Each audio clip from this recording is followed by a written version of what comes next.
It is now my pleasure to introduce Mary Gillum. So Mary is a former patient who was diagnosed with pancreatic cancer in 2017, 2 years ago, and was cared for by a number of physicians and staff at UNC, including our own Dr. H.J. Kim, one of our surgical oncologists, and the surgical team who performed her life-saving Whipple procedure. So please welcome Mary Gillum.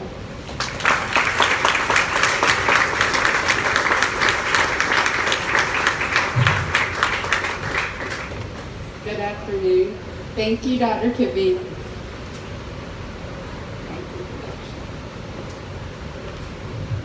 Good afternoon, and thank you again, Dr. Kibbe, for your kind words. I'm blessed to be your patient and honored to be your guest speaker. 2 years ago, if you told me I'd be speaking here today, I would not have believed you. Not only because of the high privilege, but because my prognosis was devastating. Let me put it this way. My chances of survival were about as good as my die-hard Tar Heel dad rooting for Duke. Not good. Well, my chances might have been a little better than that. On a more serious note, I've heard more than once Duke and Carolina collaborate beautifully in medicine. Let's keep that up. But I'm not here to talk about Duke. We all know that wouldn't turn out well for them. I'm here to tell you about the beautiful, compassionate care I received just feet from here. Some of you know I was diagnosed with pancreatic cancer 2 years ago. If so, you also know my symptoms began with loss of energy, inability to do my runs, keep up with my savage of a beast 2-year-old toddler boy, Bert, and my 2 young daughters, Francie, 6, and Liza, 9. Until then, I had never been sick, so I ignored my symptoms. After all, we know moms don't get sick days. Finally, my condition became unbearable with increasing lethargy and loss of appetite. When I could ignore it no longer, I got an appointment with my friend and local internist, Dr. Kim Cervini. She took one look at me and said, "You're jaundiced. I'm sending you to the ER for a scan." I had no idea of the catastrophic news I was to receive.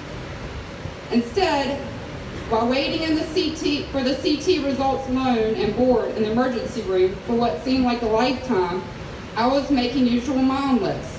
Swing by the grocery store, carpool for swim meets, and if I was going to reupholster my chairs that my son Bert took a Sharpie to. After 3 hours, the emergency room doctor came in, and I was hit by the Mack truck of medical diagnosis. It crushed my soul. There was a mass on my pancreas. I was told my days were limited. Many tears were shed. Fear and hopelessness were now in control of my life. Then through close friends who were Lineberger board members, Bruce and Anna Biggs, we were directed to UNC. In the middle of the darkest night of my life, my family and I left the emergency room in Elizabeth City and drove 3.5 hours to Chapel Hill. Little was said, but a million thoughts were running through my mind. None were good. Will I see my children grow into adulthood? Get married? Have families of their own? Who will keep Bert out of prison? I survived on a string of prayer and hope UNC could give me that miracle I desperately needed. And where's Dr. Kim? See that kid? Okay. And then, when Dr. H.J. Kim appeared, I knew this really is the southern part of heaven. I was ushered through the UNC emergency room among a mass of wasted students celebrating from the NCAA championship. I was put in my own room. My parents and husband had accompanied me. None of us had slept in 30 hours. I was in a sedated meltdown when Dr. Kim introduced himself. We all woke and listened intently as he explained the Whipple surgical procedure, and I was an eligible candidate. After a biopsy and scans revealed it most likely wasn't cancer, I still needed surgery to remove the mass to do a complete biopsy of the tumor. I was quick to agree despite the counsel of my new normal that would forever alter my life. Dr. Kim was so gentle with his words. He was a poster child of wisdom and compassion. He and the surgical team explained in great detail what was to come. Their empathy in the face of this emotional diagnosis was my lifeline. It has been said that some surgeons don't have the best bedside manner. Well, Dr. Kim, you crushed that cliche. He made me feel as though I were family. A week later, I was on Dr. Kim's operating table. I wasn't sure what to expect when I woke. I do not recall the first day, but I do the next, and it wasn't pleasant. Yet the nurses and staff were attentive, fun, and caring. I almost didn't want to leave. And did I mention? Okay. Along with their brilliance, obviously it is a prerequisite to be highly attractive. You should have seen the hunk that was sent to give me a sponge bath.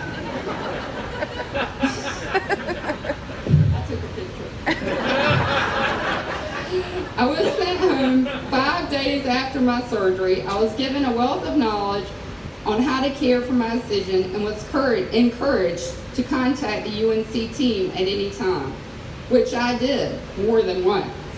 They were always available, knowledgeable, and so importantly, kind.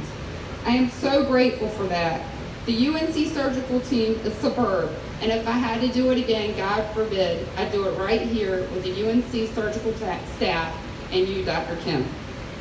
By the way, I turned down Johns Hopkins. It wasn't even close. Yet my story took a nightmare detour. The full biopsy results revealed it was cancer. It was not benign. Thank you, Dr. Kim, for holding my hand, spending your precious time, answering my every question, and so carefully placing me with my wonderful oncologist, Dr. Autumn McCree, and equally wonderful radiologist, Dr. Andrew Wang. The surgical team here is not only complete, but seamless. This is a one-stop shop for healing. Now I can only imagine what this new surgical tower will enable UNC to further accomplish. Surgeons will operate in a state-of-the-art rooms. Miracles will no longer be performed under the environment that was acceptable 50 years ago. How many more Mary Dillons will you be able to heal? Can you imagine how many more lives will be saved in this new facility? Patients will have larger, brighter, private recovery rooms. As a patient, I know how vital that is to recovery. The new surgical tower will appeal to the recruitment of surgeons and nurses nationwide, as if you needed more reason to come to this wonderful hospital. Thank you, all of my UNC healers. Thank you, UNC Healthcare, for holding my hand, taking time away from your family so that I may have more time with mine.